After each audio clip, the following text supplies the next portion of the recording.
Meus queridos, abramos a palavra do nosso Senhor no livro dos Salmos, Salmo de número 14.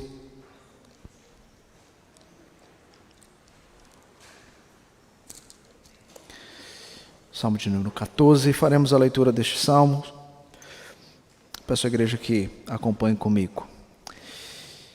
Diz o insensato no seu coração, não há Deus. Corrompe-se e praticam abominação. Já não há quem faça o bem. Do céu olha o Senhor para os filhos dos homens, para ver se há quem entenda, se há quem busque a Deus. Todos se extraviaram e juntamente se corromperam. Não há quem faça o bem, não há nenhum sequer. Acaso não entendem todos os obreiros da iniquidade, que devoram o meu povo como que comem pão, que não invocam o Senhor? Tomar-se-ão de grande pavor, porque Deus está com a linhagem do justo. Meteis a ridículo o conselho dos humildes, mas o Senhor é o seu refúgio. Tomara de Sião viesse já a salvação de Israel. Quando o Senhor restaurar a sorte do seu povo, então exultará Jacó e Israel se alegrará. Oremos. Acabamos de ler a tua palavra, Senhor. Queremos aprender, ser edificados por essa porção da tua verdade.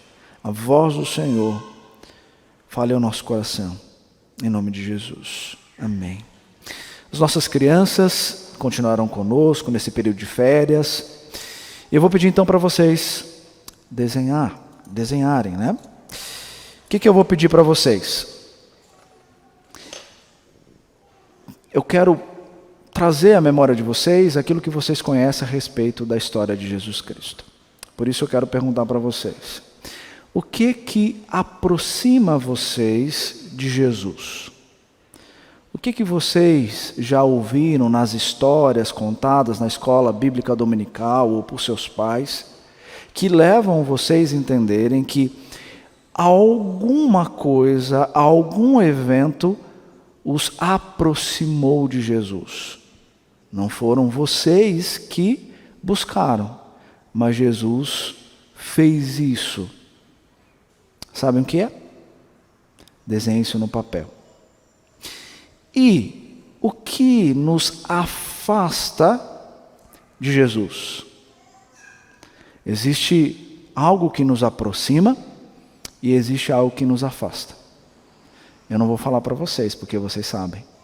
Então coloquem isso no papel, peça ajuda do papai e da mamãe, tá bom? E depois eles vão conversar um pouquinho com vocês sobre o que nós vamos meditar neste salmo. Queridos, você já se perguntou diante de eventos tão complicados, coisas terríveis que o homem praticou ou tem praticado, perguntado assim: o que leva essa pessoa a fazer esse ato? Por que essa pessoa cometeu esse delito? Aonde vai a maldade humana? Aonde o coração do homem pode levá-lo a praticar tantas coisas ruins?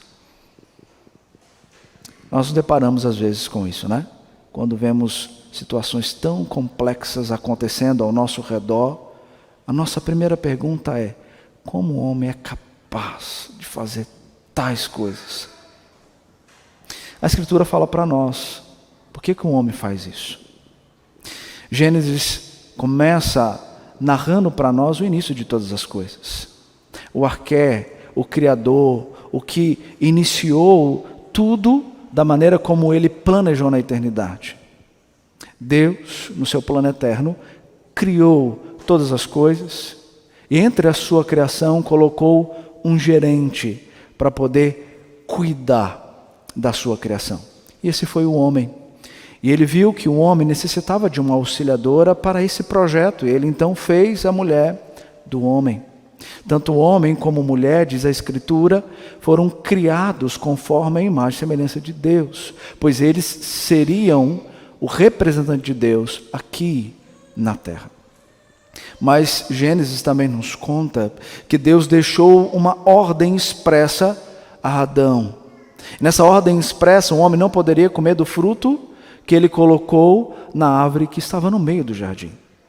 No entanto, Gênesis 3 está ali para mostrar que o homem pecou.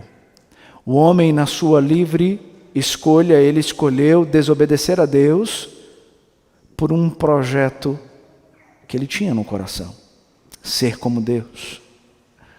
E com isso o pecado entrou no mundo. E esse pecado afetou não uma parte da vida humana, mas o homem em toda a sua essência. Os seus pensamentos, as suas emoções e as suas ações agora estão corrompidas por conta desse pecado que entrou no mundo. Mas lá também nos conta que o homem pecou, mas Deus, através do seu Filho Jesus, resgatou um povo escolhido dele. Essa é a história da criação, da queda e da redenção. E este salmo em específico vai revelar isso para nós.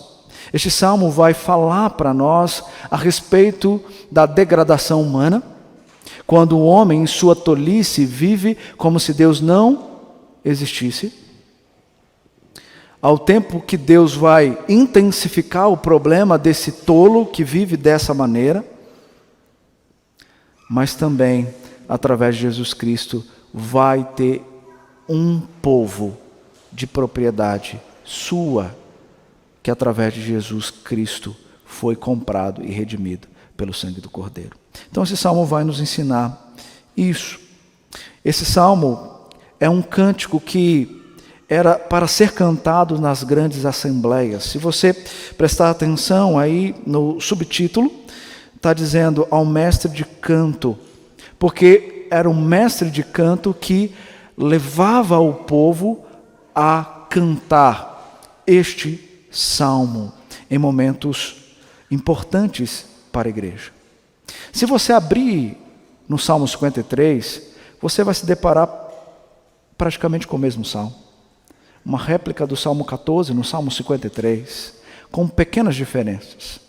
Se você abrir Romanos 3, você vai se deparar também com partes do Salmo 14 e do Salmo 53. Veja, toda repetição, ela não é em vão. Toda repetição, ela tem um sentido. E nas Escrituras, toda repetição, ela está chamando a atenção. O Salmo 14, o Salmo 53, Romanos 3, chama-nos a atenção para a realidade daquilo que o homem é capaz de fazer sem Deus, mas do que Deus faz com o homem, quando o homem está nele, ou quando o homem está fora dele. Então, é um salmo muito importante e que conta também a nossa história. E nós vamos perceber isso através das vozes que ecoam neste salmo. Quando lemos salmos, queridos, é importante nós atentarmos para as vozes que estão falando no salmo. Nós vamos perceber que aqui nós temos 3 vozes. Primeiro, o salmista traz a voz do tolo para mostrar como o tolo vive sem declarar Deus como seu Deus. Depois, como Deus vê e entende a vida do tolo, e na sequência, o salmista vai trazer a solução para esse dilema entre o tolo e Deus e o seu povo. Vejamos isso então nos versos que estão aqui descritos para nós. No primeiro verso, como o tolo vê e entende a existência de Deus. Diz o insensato no seu coração, não a Deus. Corrompe-se e praticam a abominação, já não há quem faça o bem. Diz o insensato no coração, não a Deus. Esse versículo começa com a voz do insensato, pode ser traduzido aqui também como um tolo, que dentro do seu coração ele diz que não há Deus. Essa versão não nos permite perceber isso, mas quando nós vamos para o original, nós vamos ver que o há aqui de haver, de existência, ele não está presente. No hebraico está não Deus. E isso nos ajuda a entender o que está aqui descrito e o que o salmista queria ensinar com esses tolos. Ele está falando aqui de um ateu prático. Ele está falando aqui de um homem que, sim, sabe que Deus existe, que conhece a grandeza de Deus, mas ele diz: não, Deus, não quero viver contigo. Não, Deus, não quero seguir os seus caminhos. Não, Deus, isso não é para mim. Eu vou viver a minha vida. Então, é esse tipo de tolo que está sendo narrado aqui pelo salmista. Esse tolo, como Romanos 1 nos ensina, é aquele que conhece, pela revelação geral de Deus, que Deus é um ser sobrenatural e Ele existe. Mas ele diz: eu não quero viver para esse Deus. Eu não quero obedecer a esse Deus. Eu não quero caminhar com esse Deus. E o salmista diz então que esse homem é um tolo. E tolo aqui, no original, ele pode ser traduzido por Nabal. E se você for para 1 Samuel, capítulo 25, você vai encontrar a história de um homem que é Nabal. Nabal significa tolo. E se você lembrar da história, a história narra que esse homem, Nabal, ele expulsou da presença dele, das terras dele, os homens de Davi. Os homens de Davi, que naquele tempo, Davi tinha com o seu exército um meio de cuidar, de preservar, de ajudar, de trazer segurança para os povos, para os homens de propriedades. E então Davi mandava os seus homens para saber como estavam as suas terras. E então, nesse episódio, Davi manda os homens dele, mas Nabal, tolo, diz para que eles saíssem de lá. E eles foram embora. Mas a sua esposa, Abigail, vendo aquela situação e sabendo das consequências que viriam pela atitude tola do seu marido, ela então toma o seu cavalo, pede os seus servos para pegar muitos dos bens para ofertar a Davi e sai correndo em direção a ele. E então, no diálogo com Davi, Abigail diz: não considere esse homem, porque esse homem é tolo em toda a sua vida. E Deus puniu Nabal, passando ele a espada. Tolo aqui é esse tipo de homem que entende a existência de Deus, mas não quer Deus. E muitos estão vivendo assim. Inclusive, queridos, dentro das igrejas.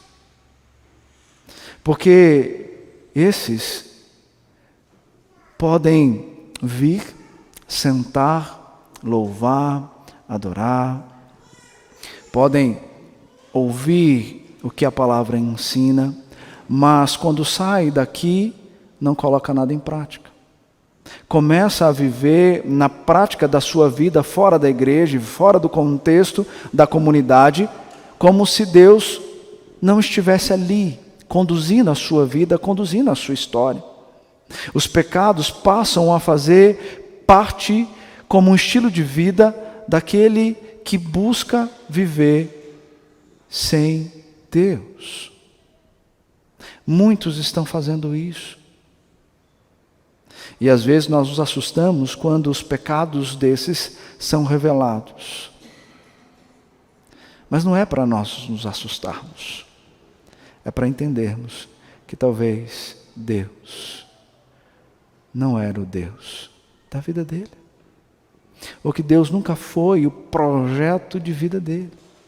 Que ele talvez só veio à igreja porque ele queria sentir alguma coisa, mas não necessariamente viver como se Deus fosse o Senhor da sua vida.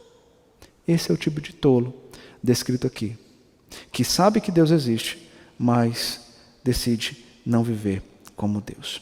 E perceba que o texto diz que esse insensato, esse tolo, ele não fala para as pessoas que ele é tolo. Ele diz no seu coração. Nós sabemos que o coração é a essência daquilo que o homem é.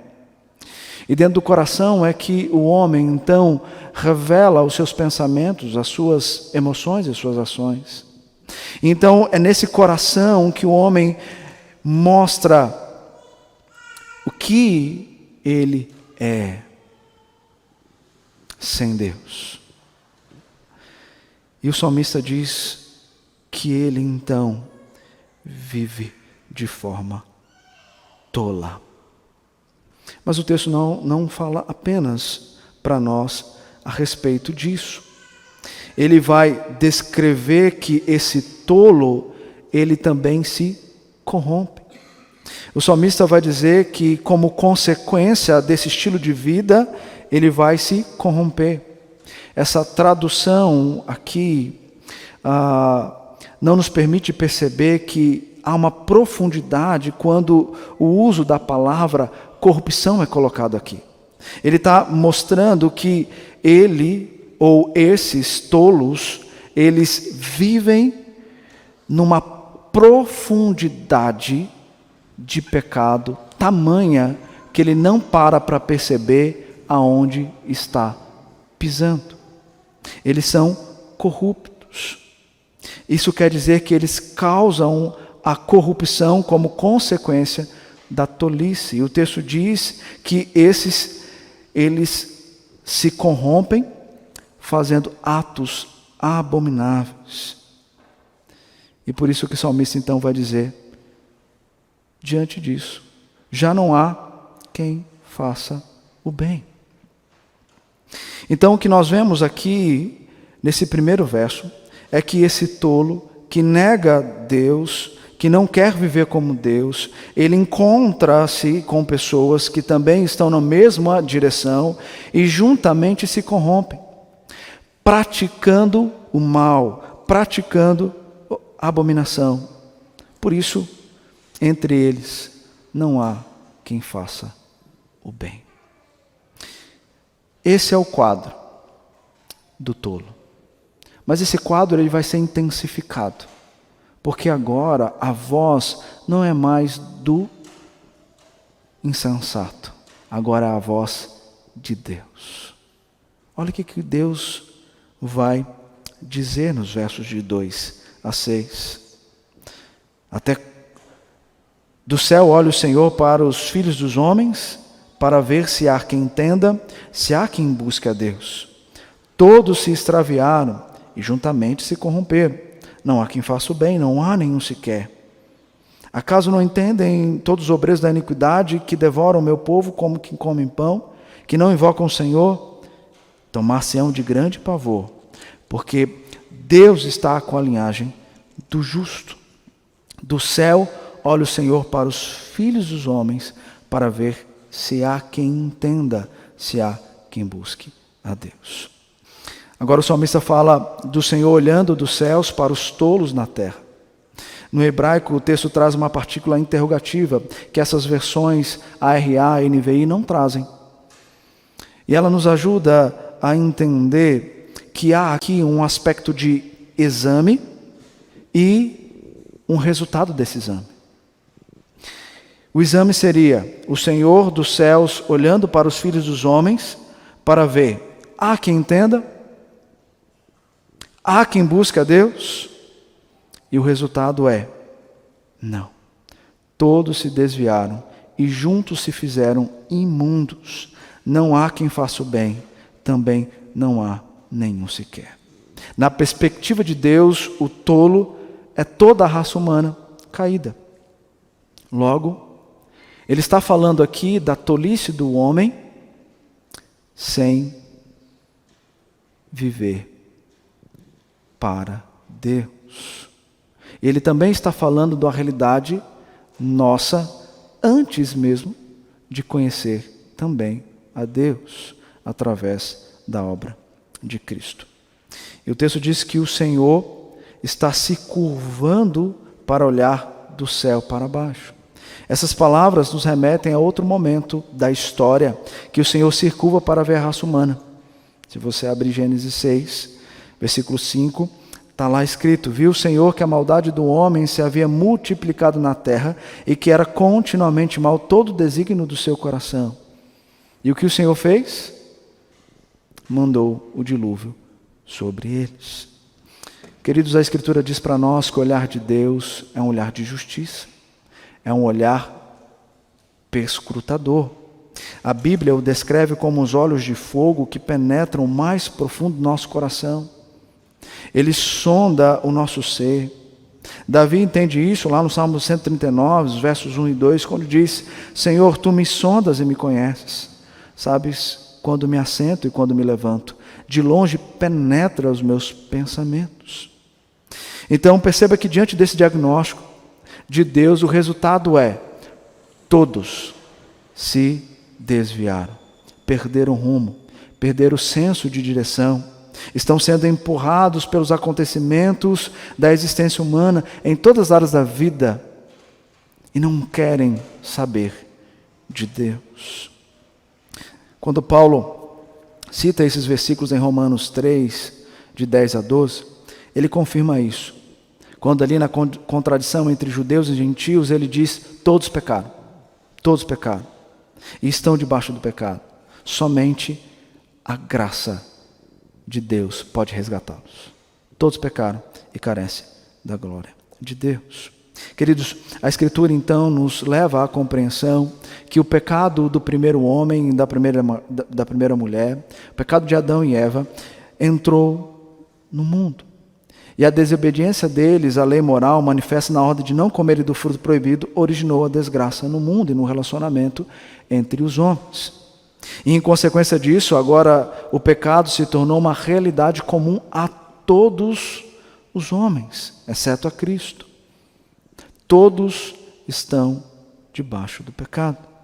A queda, a corrupção passou a fazer parte de todos os homens. O mal contaminou cada aspecto da humanidade: coração, mente, personalidade, emoções, consciência, razão e vontade. Por isso somos incapazes de fazer algo bom à parte de Cristo. O pecado, queridos, é uma perversão ou distorção daquilo que Deus criou, e o homem, por conta disso, é pecador, não apenas na sua estrutura, mas também na sua funcionalidade. Não apenas naquilo que ele é, mas também naquilo que ele faz. A parte de Cristo somos depravados e fazemos obras más. Sem Cristo somos corruptos e corruptores. Sem Cristo fazemos atos abomináveis. Sem Cristo somos imundos. E o texto mostra que juntamente eles se fizeram assim, imundos. Sabe aquele ditado: diz-me com quem andas, que eu te direi quem tu és? Faz sentido aqui. Porque aquele que é tolo, que quer viver a parte de Deus, esse não vai querer se relacionar com intimidade com os crentes. Ele vai buscar o grupo que o aceite da forma que ele é.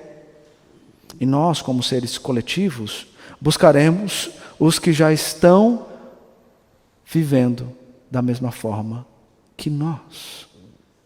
Vão buscar aqueles que praticam as mesmas abominações. Por isso que juntamente eles se fizeram imundos. Imagine, queridos, se um imundo já faz um estrago, imagine um grupo de imundos. O texto está dizendo isso. Eles se juntam para se corromper e fazer atos abomináveis. Romanos 8, de 5 a 8 diz que os que inclinam para a carne cogitam das coisas da carne. O pendor da carne dá para a morte e a inimizade contra Deus, pois não está sujeito à lei de Deus, nem mesmo pode estar. Portanto, os que estão na carne não podem agradar a Deus. Esse é o homem sem Deus. Essa é a descrição da nossa vida sem a graça regeneradora de Deus. Sim, antes de você conhecer a Cristo, você sabe quem você era. Antes de ter uma experiência com Jesus, você sabe por onde você andava. E os atos que você cometia. E as pessoas com que você juntamente se corrompia. Você sabe de tudo isso. Mas você sabe que o que te aproximou não foram os seus atos. Porque os teus atos te afastaram. Mas foi um ato gracioso de Jesus Cristo na cruz do Calvário. Foi Ele que resgatou e transformou a minha vida e a sua vida. Mas Ele não fez isso com todos. Ele fez isso com alguns. Por isso que muitos vão continuar na devassidão, na depravação, praticando atos abomináveis contra Deus. Então, dentro do diagnóstico que Deus traz a olhar dos céus para a humanidade não há quem faça o bem, não há um justo sequer.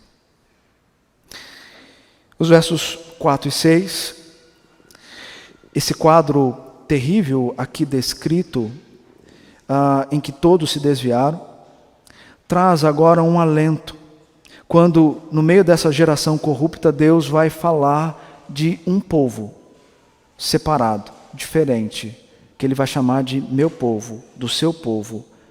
Um povo que antes era corrupto, mas que em Cristo foi resgatado. Como Efésios 2 vai nos dizer, Ele vos deu vida, estando vós mortos nos vossos delitos e pecados. Para os que entendem que o coração é enganoso, que depende de um Deus que enviará o Salvador, o sumo sacerdote, para dar vida nele, o quadro muda. Porque Deus escolheu um povo para ser chamado de seu povo. O texto diz que devoram o meu povo. Parece desconexo aqui, quando você está lendo, ele falando sobre o insensato, depois ele mostrando que não há nenhum que faça o bem, não há um justo sequer, e agora ele vai falar que ele está com o seu povo. Porque o salmista está de fato trazendo esse contraste entre ímpios e justos.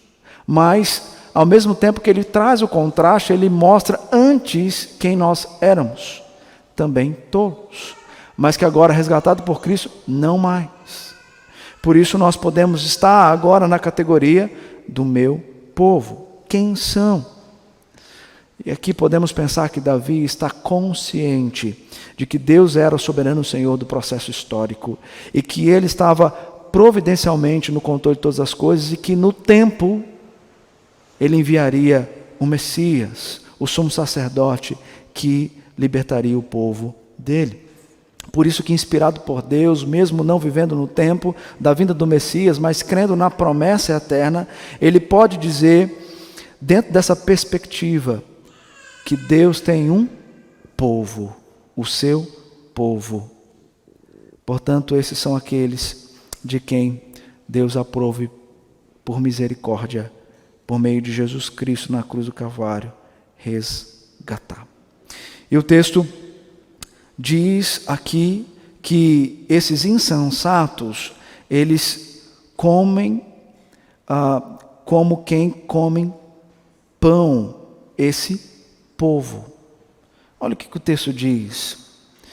Ele diz no verso 4: acaso não entendem todos os obreiros da iniquidade que devoram o meu povo como quem come pão?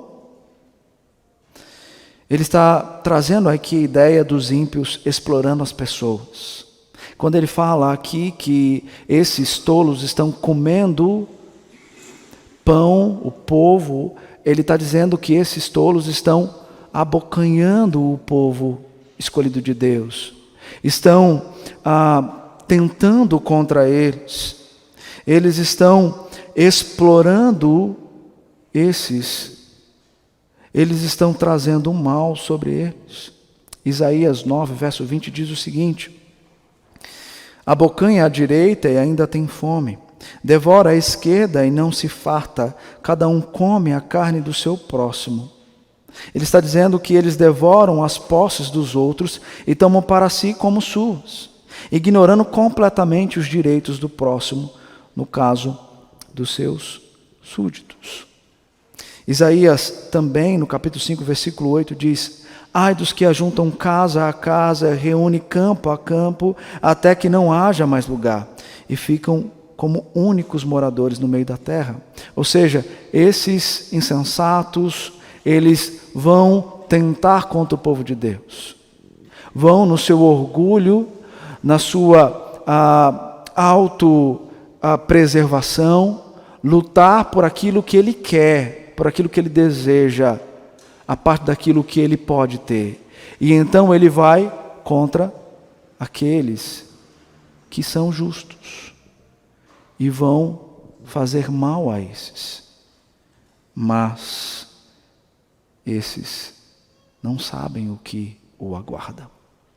Olha o que o texto diz no verso 5. Ali amedrontam-se grandemente, ou tomar-se-ão de grande pavor. Por quê? Porque Deus está com a linhagem do justo. Essa partícula aqui no hebraico, o ali, como aqui traduzido, está dizendo que existe um evento muito importante que está prestes a acontecer. E o que vai acontecer é que eles irão se amedrontar. Por quê? Porque Deus está na geração dos justos. E isso vai acontecer grandiosamente. Porque o julgamento do Senhor virá sobre eles. E quando vier o julgamento, vai ser de repente, eles nem vão perceber. E eles serão punidos pelos atos que cometeram. E então o poder aterrorizador deles sobre os justos terá fim, porque o Senhor vai intervir a favor do seu povo. E esse medo que o salmista diz aqui, queridos, que será grandioso, não quer dizer que eles estão sendo ameaçados externamente pelos justos. Pelo contrário, é eles que estão ameaçando os justos. Mas esse medo é um medo interno. Quando você vai para o Salmo 53, que está repetindo o Salmo 14, ali tem algo a mais que no Salmo 14 não tem, e nos ajuda a entender. Ele diz: ali amedrontam-se grandemente, onde não havia nada a temer. Ou seja, ele quer dizer que o medo que sentiram é um medo interior, ocasionado por nenhuma causa visível. Mas eles sabem que Deus é poderoso. Por mais que estão vivendo sem Deus, eles sabem que Deus pode fazer coisas grandiosas. E é isso que o salmista está dizendo. Ali eles terão a paga por aquilo que estão cometendo. O juízo divino, quanto menos eles esperam, vai chegar. E eles estão no meio do povo vivendo como tivesse tudo normal. Mas lá no coração, lá no fundo, eles sabem que coisas podem acontecer contra eles. Então é isso que o salmista está dizendo. Que como tolos parecem externamente seguros, mas no fundo do coração, que dizem não a Deus, é o mesmo que está cheio de medo e pavor. Mas eles ainda assim tentam envergonhar o conselho dos pobres. Verso 6, envergonheis o conselho do pobre. Porém os tolos podem até tentar, mas não conseguirão. Sabe por quê? Porque o Senhor é que está com o seu povo. É o Senhor que está no conselho deles e eles desfrutam da presença de Deus. Por isso o salmista diz que mesmo que venham a perseguir ou tentar algo contra eles, não os afetarão mais, porque o Senhor é o refúgio e fortaleza do seu povo. Salmo 9, verso 9 diz: o Senhor é também alto refúgio para o oprimido, refúgio nas horas de tribulação. Não há o que temer, porque o Senhor está com o seu povo. O Senhor é consolo para aqueles que dizem no seu coração: há Deus, e vivem na prática cristã, glorificando o nome do majestoso Rei dos Reis, o Santo de Israel. Se você olhar o salmo seguinte, de número 15, vai falar ali do modo como esses justos viverão, sendo eles cidadãos dos céus. No verso 2, ele diz: o que vive com integridade, pratica a justiça e de coração fala a verdade, esse é justo. Esse é aquele que diz sim no coração que há Deus e busca viver para Deus. Então perceba, queridos, que o salmista nos apresenta a visão do tolo sobre a existência de Deus, pintando um quadro, depois como Deus vê e entende a vida do tolo, intensificando as cores desse quadro que são aterrorizantes, mas ao mesmo tempo ele apresenta que no meio dessa geração ele tem os seus eleitos, aqueles a quem ele resgatou com o sangue de Jesus Cristo. Agora o verso 7 vai mostrar para nós como o salmista vê a solução desse dilema. Tomara de Sião viesse já a salvação de Israel. Quando o Senhor restaurar a sorte do seu povo, então exultará Jacó e Israel se alegrará. Agora Davi volta ao lamento e clama ao Senhor em que se refugia, na certeza que Deus, em seu tempo, voltará e aliviará o sofrimento dos justos, libertando o seu povo do meio dos tolos. Quem dera fosse de Sião a salvação de Israel. Essa pergunta, situando Sião como possível lugar para vir salvação, é porque para eles era um lugar onde Deus mais revelava de forma pessoal e direta com os seus. E por isso eles entendem que é de Sião que virá o resgatador. E no tempo de Davi, Sião era o centro religioso para Israel.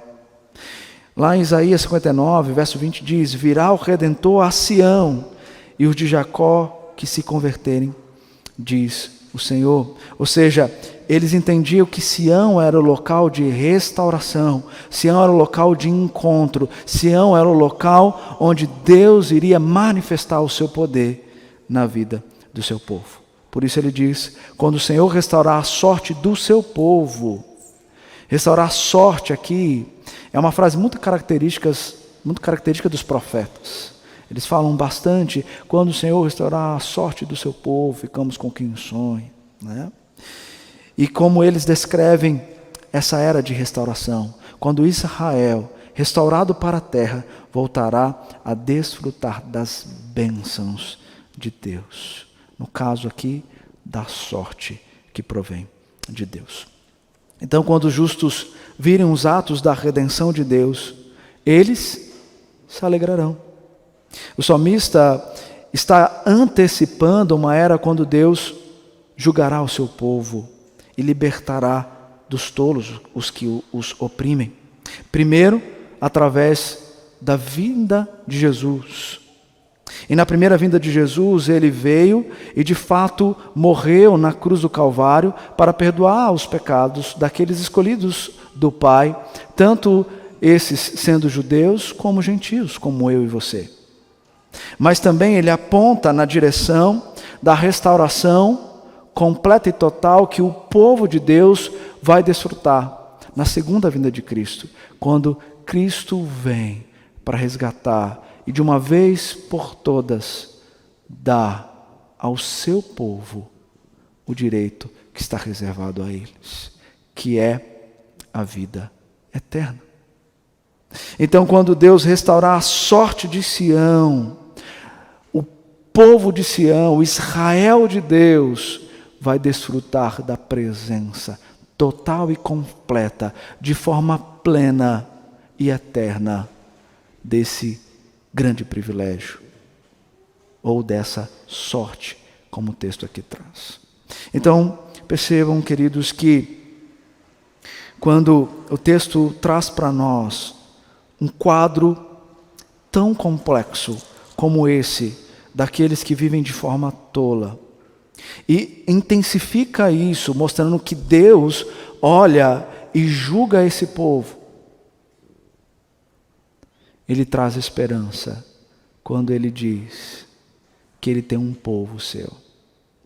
Gênesis 1 mostra a beleza da criação de Deus. 2, Deus formando o homem e a mulher conforme a sua imagem e semelhança para serem representantes dele. Mas Gênesis 3 traz um quadro desanimador. O pecado entrou no mundo e nós vemos a consequência desse pecado em nós, através de nós e na humanidade. Mas Gênesis 3 ainda nos traz um alento.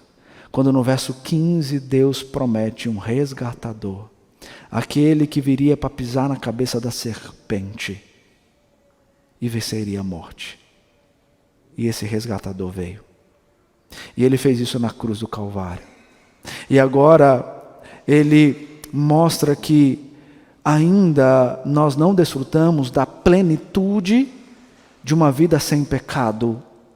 Mas mesmo ainda vivendo, lutando contra o pecado, nós agora podemos, como filhos de Deus, fazer sim o que é bom. Fazer o que é agradável diante de Deus. Não porque nós em nós mesmos temos condições de fazer isso, mas porque o sangue de Cristo nos transformou e nos possibilita, através do Espírito Santo, fazer alguma coisa boa, quando entendemos quão bom é o Deus da nossa salvação. E nos dá esperança para aguardar o retorno de Cristo, para nos levar para a eternidade. Mas enquanto aqui nós estamos, nós temos deveres. Nós temos um modo, um padrão de vida estabelecido pelo próprio Deus. E a pergunta que eu faço para você nesta noite: e aí? Como foi o ano passado? Você foi um crente que de fato viveu na prática da vida cristã? Ou você foi um ateu prático? Vindo na igreja, mas fora da igreja, vivendo como se Deus não existisse. Nas suas escolhas, na forma como você lida com a sua família, na forma como você lida com os seus empregados ou como você lida com o seu patrão, na forma como você fala sobre política, na forma como você defende os seus ídolos. Será que nesse ano de 2023 você será nada mais, nada menos daquilo que você foi em 2022, mas de uma forma mais intensificada? Ou você de fato vai assumir um compromisso para viver para o Deus que enviou Jesus para morrer na cruz, para te dar vida, esperança, eternidade? O texto nos chama para dizer não à tolice humana, porque a ação divina está sendo continuamente manifestada em nós. Jesus não apenas nos transformou na cruz do Calvário, mas nos dá um meio de viver diante dessa cruz, quando nos dá o Espírito Santo como habitação. O Espírito Santo que habita em mim, que habita em você, ele nos auxilia a viver do modo digno do Evangelho. Nos ensina a viver de forma agradável, a falar com a nossa esposa de forma temperada, com as nossas filhas e filhos de forma humilde, mansa, ensinando, educando e não levando eles à ira, à desobediência, a lidar com aqueles que estão à nossa volta de forma justa e não injusta. No meio de toda essa devassidão que estamos vendo, a nos posicionar não por aquilo que nós cremos em nossas ideologias, mas naquilo que somos através do Evangelho transformador de Jesus Cristo. Nós estamos vendo no dia de hoje o que está acontecendo. Como nós estamos nos portando. Eu já disse aqui, a nossa manifestação não é na porta dos quartéis, não é em frente ao Congresso. A nossa manifestação é pregando e testemunhando o Evangelho. Porque o único que pode transformar esse mundo caído, o único que pode transformar a situação política do nosso país, o único que pode transformar a insensatez do homem, foi aquele que fez isso com você. Jesus Cristo, o Filho de Deus, o Cordeiro vivo, que desceu dos céus e resgatou um povo para ser o povo de propriedade exclusiva de Deus, para proclamar as virtudes daquele que nos chamou das trevas para a luz. E como luzeiros deste mundo, mostrar a luz de Jesus. Queridos, nós não podemos ser mais daquilo que fomos, mas precisamos ser mais daquilo que Deus nos chama para ser. E nós só conseguiremos ser se a Bíblia, se a palavra de Deus estiver aqui. Porque o insensato diz no coração, não há Deus. Mas o justo diz no coração, há Deus. E nas práticas revela como Deus é. Porque é um pequeno Cristo, testemunhando do grande Cristo, que faz grandes coisas na vida daqueles que confiam e descansam nele. Que seja assim a nossa vida. Que seja essa busca diária, não como tolos, mas como justos, diante deste mundo, diante de Deus. Que Deus nos abençoe. Muito obrigado por nos acompanhar até o final desse vídeo. Para receber mais reflexões e ficar por dentro dos próximos conteúdos, te convidamos a seguir as nossas redes sociais que estão na descrição. Alguns vídeos aparecerão na tela, caso queira continuar nos assistindo. Abraço e até a próxima!